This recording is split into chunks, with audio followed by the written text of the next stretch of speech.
Acordo de name rights dando ruim de vez no São Paulo, rapaz. Por essa aí ninguém esperava. Tem notícia aí também sobre as demissões em massa que tá acontecendo aí no São Paulo. Diego Fernandes, tem muita coisa pra gente comentar. Vamos falar sobre isso e várias outras notícias do São Paulo. Belezinha, minha rapaziada? O negócio é o seguinte. Ontem o São Paulo fez bonito aí na Copinha, 4-1 pra cima da equipe do Ibrachina, que era a sensação aí da Copinha, né? Porque não era um dos favoritos, eliminou vários times grandes aí, chegou na semifinal. Só que o São Paulo ontem passou por cima, passou o carro 4-1 e poderia ter sido mais. Poderia ter sido mais aí.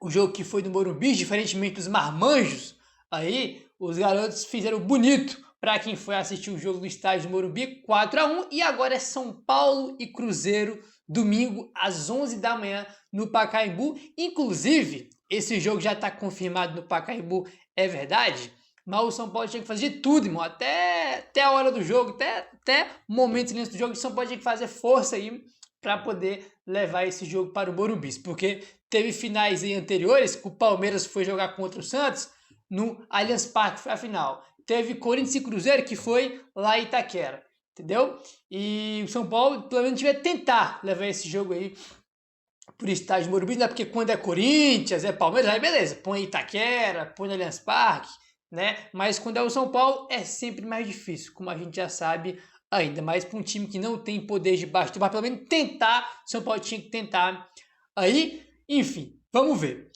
4-1, né? O São Paulo foi muito bem ontem, teve golaço de falta do Igor Felisberto, né, cara? Foi um jogo ali, o São Paulo começou amassando o Ibrachina, fez 2-0 ali com 20 e poucos minutos, depois teve a parada técnica, um pênalti bobo ali do São Paulo, jogo não equilibrado, né? São Paulo depois fez o terceiro gol ainda no primeiro tempo, e foi 3-1 pro intervalo 3-1, aí volta pro segundo tempo, São Paulo ali teve o jogador do Ibrachina expulso, né, numa falta que ele fez ali em cima do TT, e nessa falta saiu o gol do Felisberto, aí 4-1 e um jogador a mais para o São Paulo, o jogo acabou ali, né, o segundo tempo foi isso ali, né, o time empurrando o jogo ali, levando o jogo no banho-maria, né, toca para lá, já administrando aí o jogo, e acabou 4-1 aí para o São Paulo ontem no Morumbi. Final vai ser difícil, porque o time do Cruzeiro é muito bom, o time do Cruzeiro é 10 vezes melhor do que aquele time do Corinthians do ano passado, então vai ser uma final equilibrada aí, que o São Paulo consiga fazer um grande jogo e levar o título aí, o mais importante de tudo, né? Independentemente do time que for campeão ou não,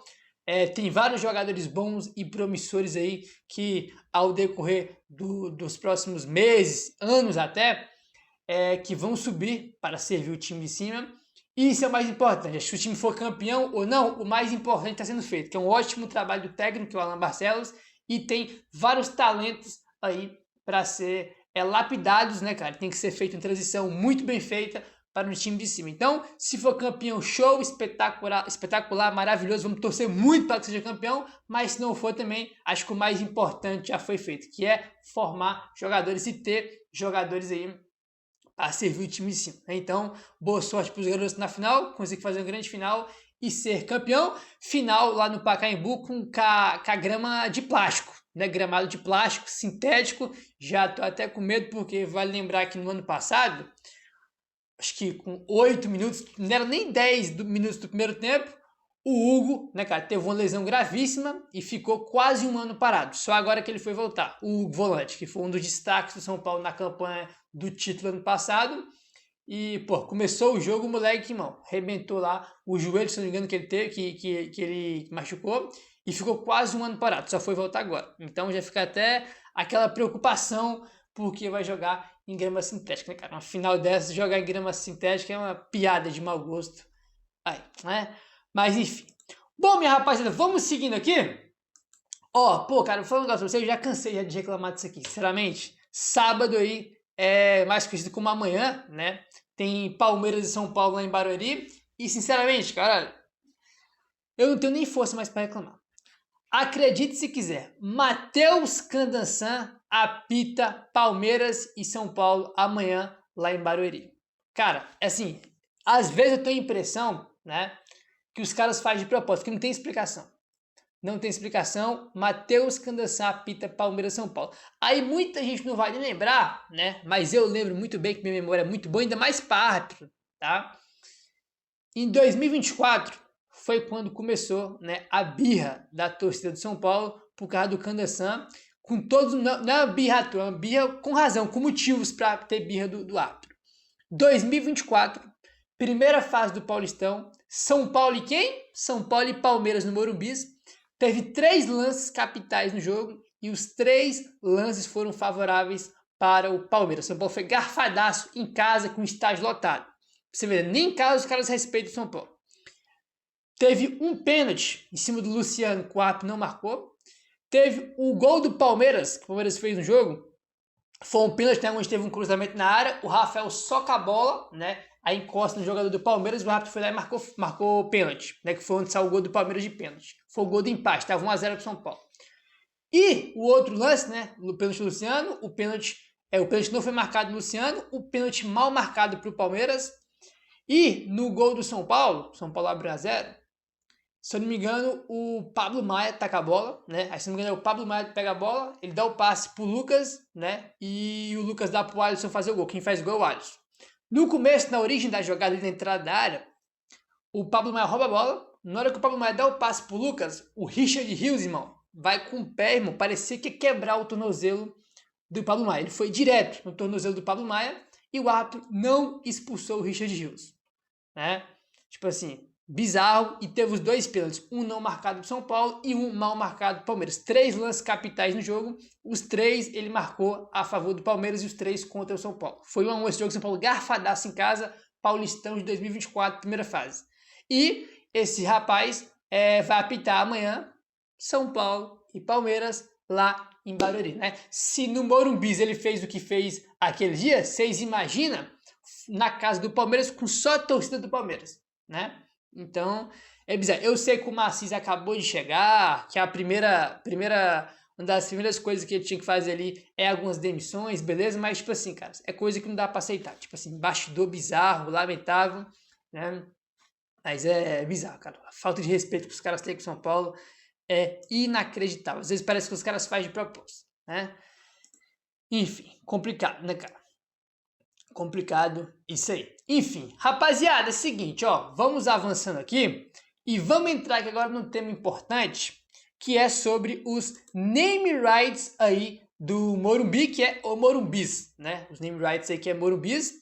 E, cara, pra você ver, né, a gente comenta muito sobre tudo que vai acontecendo no São Paulo, que tem um impacto dentro do campo, que isso afeta e atrapalha o desempenho dos jogadores em campo, isso atrapalha em contratação, quando você vai reforçar o seu elenco, se atrapalha patrocínio, né? Renovações aí de acordo de patrocínio e, no caso agora que a gente vai comentar, no acordo de name rights que o São Paulo tem com a Mondelez, né? Que é a dona aí, né, da marca Bis, né? Que Morumbis, porque a Mondelez é a dona da marca e a dona aí dos name rights, né, cara? Que paga aí pro São Paulo para colocar o nome de Bis ali no Morumbis.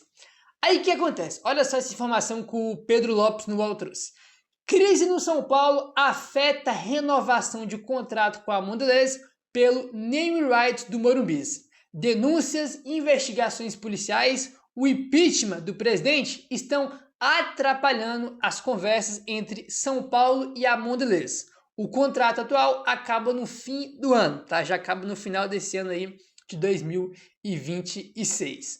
Fontes ligadas à empresa afirma que, a não ser que haja uma grande reviravolta na situação do clube nos próximos meses, o São Paulo vai ter que buscar outro patrocinador para dar o nome ao seu estádio, tá? Então, informação que trouxe o Pedro Lopes do UOL. Eu lembro que no ano passado, 2025, tinha saído informação de que já tinha até uma conversa encaminhada já aí para ter uma renovação contratual. O Casares até deu entrevista falando que tinha já uma conversa ali, né? Tava já ali alinhando com a Mondelez para ter a renovação. Não teve, irmão. O contrato acaba agora no final do ano e tá aí. É óbvio que tudo que acontece no São Paulo extracampo, que vem acontecendo, atrapalha. Isso é óbvio, cara. Vocês imaginam, por exemplo, né? A Mondelez lá pagar pro São Paulo, né? Que se não me engano é 25 milhões por ano que eles pagam pro São Paulo. Aí tu vai ver lá, o São Paulo tá mais na página policial do que nas páginas esportivas.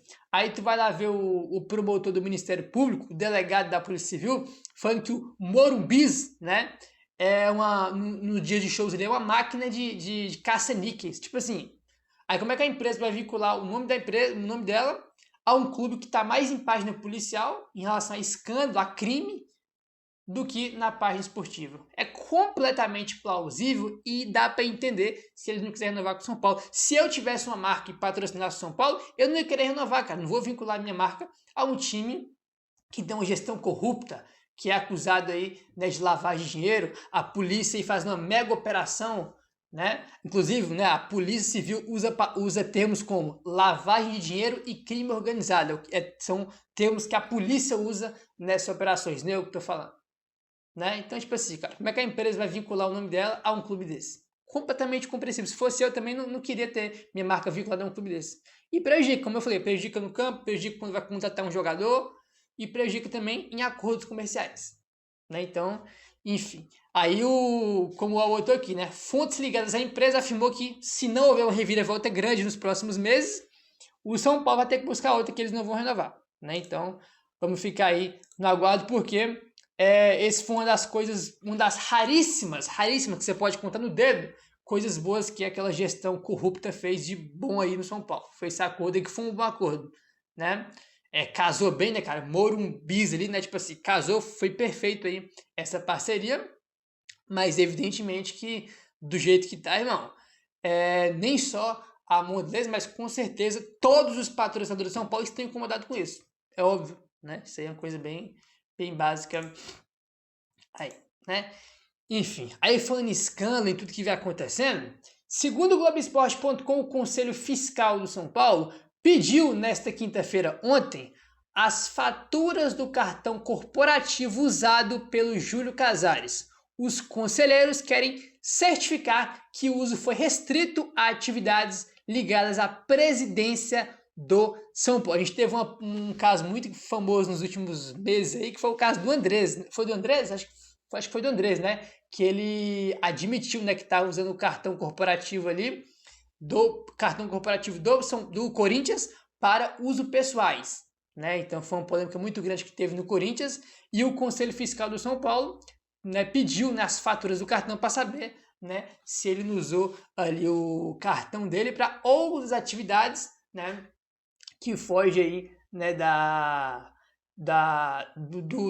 foge do presidente, no caso, né, porque ele tem algumas atividades, algumas coisas que ele pode fazer com esse cartão corporativo, mas tem limite, ele não pode pegar esse cartão, irmão, né, e usar como se fosse um cartão pessoal dele, porque não é um cartão pessoal, é um cartão corporativo do clube. Então, tem coisa que ele pode fazer, que ele pode gastar, e tem coisa que não pode, né? Então, o Conselho Fiscal pediu as faturas desse cartão corporativo, né, para fazer meio que uma certificação, na palavra correta.